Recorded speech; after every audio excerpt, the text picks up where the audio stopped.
살아남는 이들 쉬운 버전 제25장 그리스도의 초림. 예수님은 사람으로 이 땅에 오셨습니다.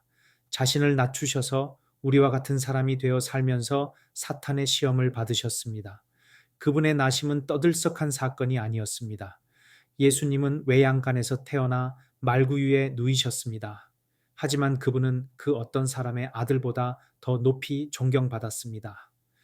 하늘의 천사들은 목자들에게 예수님의 오심을 알렸고 하나님의 빛과 영광이 천사들의 증언을 보증했습니다. 천사들은 거문고를 타며 하나님께 영광을 돌렸습니다. 그들은 하나님의 아들이 구속의 사명을 이루시고 자신의 죽음을 통해 인류에게 평화와 행복, 영생을 주시기 위해 이 타락한 세상에 태어나신 것을 기쁨으로 전했습니다. 하나님께서는 그분의 아들의 탄생을 존귀하게 여기셨으며 천사들은 그분을 경배했습니다. 예수님께서 침례를 받으시는 날이었습니다. 하나님의 천사들이 하늘을 날고 성령은 비둘기와 같은 모습으로 예수님 위에 임하셨습니다. 그 순간 빛이 예수님을 둘러쌌는데 그 모습을 지켜보던 사람들은 크게 놀랐습니다. 하늘로부터 하나님 아버지의 목소리가 들려왔습니다. 이는 내 사랑하는 아들이요 내 기뻐하는 자라. 요한은 요단강에서 침례를 받으러 오신 분이 구주라는 것을 확신하지 못하고 있었습니다. 그러나 하나님께서는 그에게 하나님의 어린 양을 알아볼 수 있는 징표를 주시겠다고 약속하셨습니다.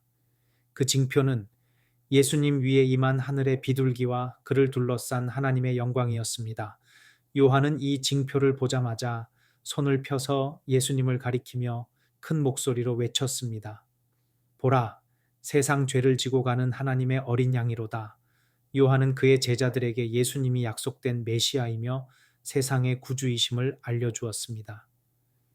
그의 사역이 거의 끝나갈 때 그는 자신의 제자들에게 예수님을 존경하고 따르도록 가르쳤습니다. 요한의 생애는 슬픔과 자기 부정의 연속이었습니다.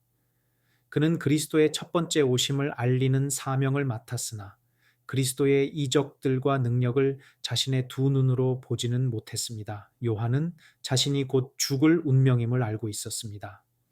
그의 목소리는 거의 광야를 벗어나지 못했고 그의 삶은 외로웠습니다. 요한은 따뜻한 이불 같은 가족을 떠나 사명을 위해 광야로 나아갔습니다. 사람들은 소란스러운 도시와 마을을 떠나 그 특이한 선지자의 말을 듣기 위해 거친 광야로 모여들었습니다. 요한의 기별은 마치 나무 뿌리에 도끼를 대는 듯했습니다. 사람들의 죄를 책망하며 하나님의 어린 양을 위해 길을 준비하라고 외쳤습니다. 자신에게 닥칠 일에 대한 두려움 없이 그는 사명을 완수했습니다. 헤롯은 요한의 강력하고 날카로운 증언을 듣고 깊이 감동받았습니다. 자신이 요한의 제자가 되려면 어떻게 해야 할지 물었습니다.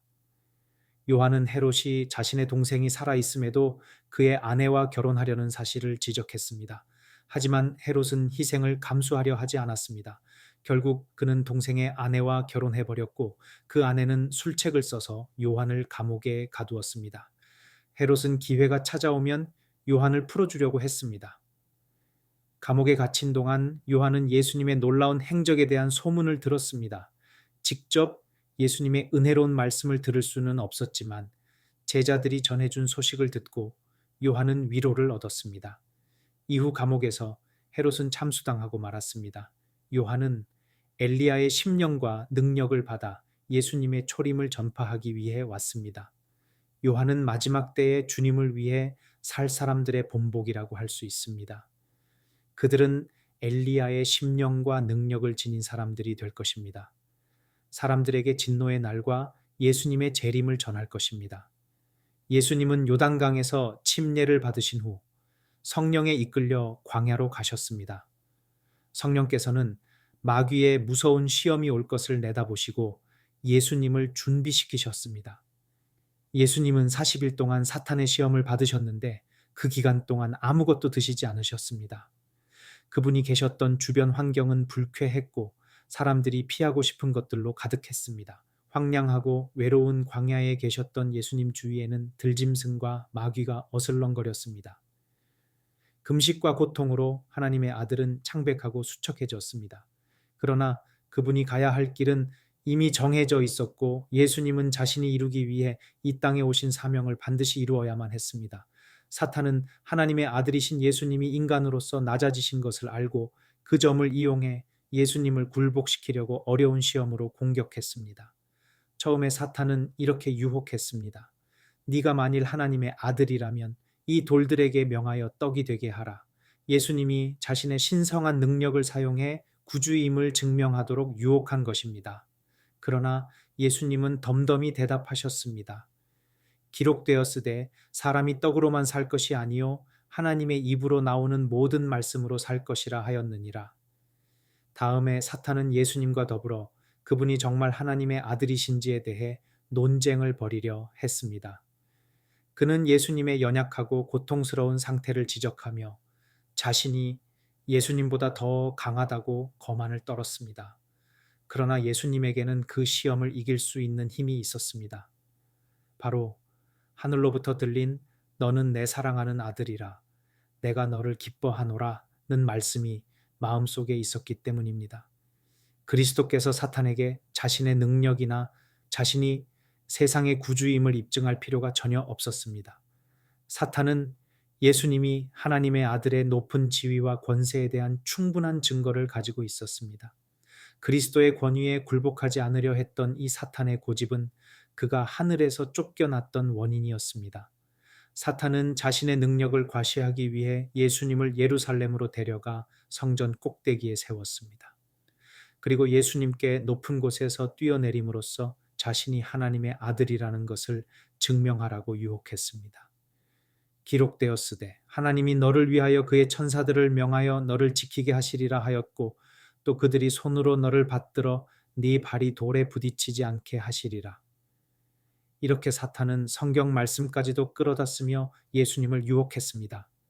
그러나 예수님은 이렇게 응수하셨습니다. 주 너의 하나님을 시험하지 말라. 사탄은 예수님이 하나님의 자비에 기대어 자신의 생명을 위험에 빠뜨리게 하려 했습니다.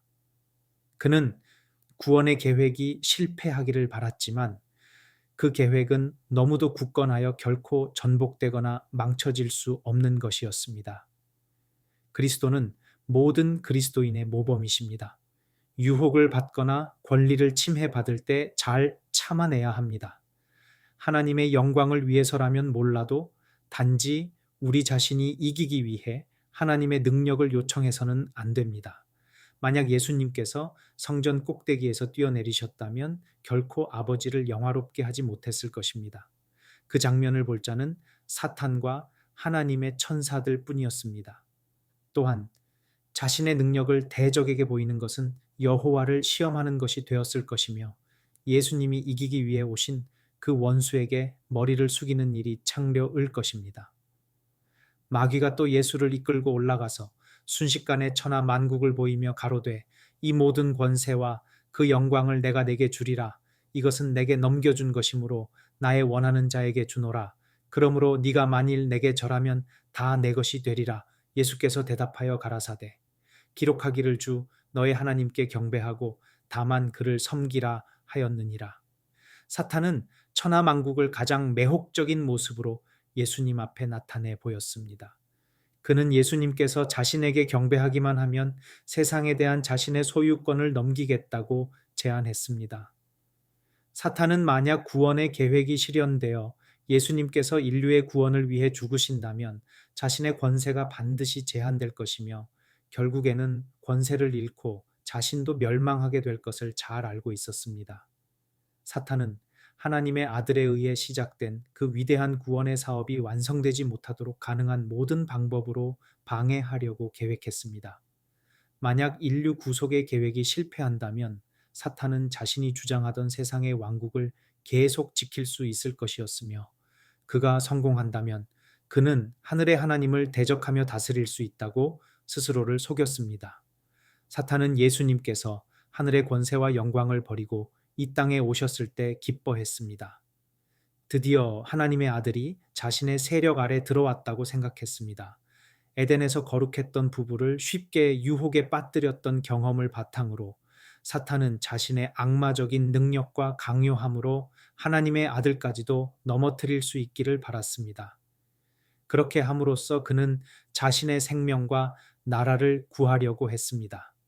만약 사탄이 예수님을 유혹하여 그분이 아버지의 뜻을 어기게 만들었다면 그는 자신의 목적을 달성할 수 있었을 것입니다. 그러나 예수님은 사탄아, 내 뒤로 물러나라는 엄한 꾸짖음으로 유혹자를 물리치셨습니다. 예수님은 오직 아버지 하나님께만 경배할 것이라고 단호히 말씀하셨습니다. 사탄은 세상이 자기 것이라 주장하며 예수님께 그 모든 고난을 피할 수 있는 방법을 넌지시 말했습니다. 그는 예수님께서 자신에게 경배하기만 하면 세상의 모든 소유와 그것들을 다스릴 영예를 얻을 수 있기 때문에 이 세상을 얻기 위해 죽을 필요가 없다고 말했습니다. 그러나 예수님은 조금도 동요하지 않으셨습니다. 예수님은 당신의 생명을 바쳐 왕국을 사탄으로부터 속량할 때가 올 것과 얼마 후에는 하늘과 땅의 모든 것이 자신에게 복종할 것을 알고 계셨습니다. 예수님은 아버지께서 정하신 고난의 생애와 비참한 죽음을 통해 세상 나라들의 정당한 상속자가 될 것이고 그 나라들을 영원히 통치할 것이었습니다. 결국 사탄도 그의 손에 붙잡혀 멸망당할 것이며 다시는 예수님이나 영광 가운데 있는 성도들을 괴롭히지 못할 것입니다.